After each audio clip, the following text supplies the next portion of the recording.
రంగారెడ్డి జిల్లా మహేశ్వరం ప్రభుత్వ Mahatma Jyotiba Phule model school స్థలదాత డాక్టర్ యాదయ్య గౌడ్ వర్ధంతి సందర్భంగా మాజీ హోంమంత్రి దేవేందర్ గౌడ్ అన్న యాదవ్ గౌడ్ విగ్రహాన్ని ఆవిష్కరించిన మాజీ హోంమంత్రి మాజీ ఎంపీ దేవేందర్ గౌడ్ వారి కుటుంబ సభ్యులు పూలతో ఘన స్వాగతం పలికిన విద్యార్థులు మా తుక్కుగూడ పరిధిలో బీసీ విద్యార్థులకు న్యాయం చేయాలనే ఉద్దేశంతో మా టీడీపీ ప్రభుత్వ హయాంలో అప్పట్లో Chandrababu CM BC welfare school కోసం ప్రతిపాదన చేసిన వెంటనే చంద్రబాబు ఓకే చేశారు. కానీ ల్యాండ్ లేకుండే మా కుటుంబం చదువు కోసం బడి కోసం చాలా కష్టపడ్డాం.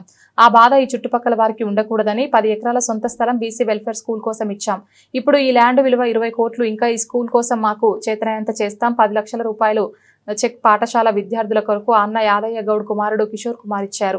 అత్యంత ప్రతిభ కనపరిచిన విద్యార్థుల ప్రోత్సాహం కొరకు ఈ నగదు ఉపయోగపడుతుంది. పాఠశాలలో విద్యార్థులకు మంచినీటి సదుపాయం కొరకు ఆర్ఓ ప్లాంట్ సైతం ఇస్తామని తెలిపారు. అలాగే స్కూల్ అప్రోచ్ రోడ్ అడవి శాఖ పరిధిలో ఉండడం వలన రోడ్ ప్రాబ్లం ఉంది. దాన్ని కూడా ప్రభుత్వంతో మాట్లాడి పరిష్కరిస్తాం. స్కూల్లో ఆట స్థలంలో అనేక స్పోర్ట్స్ కార్యక్రమాలు కల్పిస్తామని అన్నారు. వివిధ రంగాల్లో ప్రతిభ కనపరిచిన విద్యార్థులకు మెడల్స్ నగదు ప్రోత్సాహం అందించారు.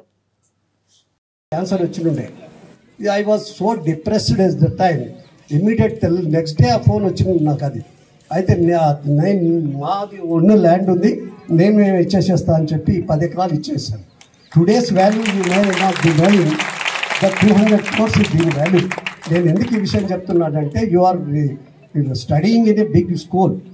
ఆ విధమైనటువంటి ఒక విధంగా కష్టపడి చేసుకోవాల్సిన అవసరం ఉంది అని చెప్పి తెలియజేసుకుంటూ నేను ప్రిన్సిపల్ గారిని ఇక్కడ ఉన్న పెద్దలను అందరినీ కూడా రిక్వెస్ట్ చేస్తున్నాను. ఇంకా ఏ ఫెసిలిటీస్ కావాలన్నా డోంట్ హెజిటేట్. పొన్నం ప్రభాకర్ కానీ అందరూ ఏది బీసీ మినిస్టర్స్ ఉన్నా 94లో I was also BC minister. First క్యాబినెట్లో ఎన్టీఆర్ క్యాబినెట్లో 3 మినిస్ట్రీలలో అదొక మినిస్ట్రీ నా వెంబడి ఉండే. ఆ రోజులలో కూడా నేను మన ఈ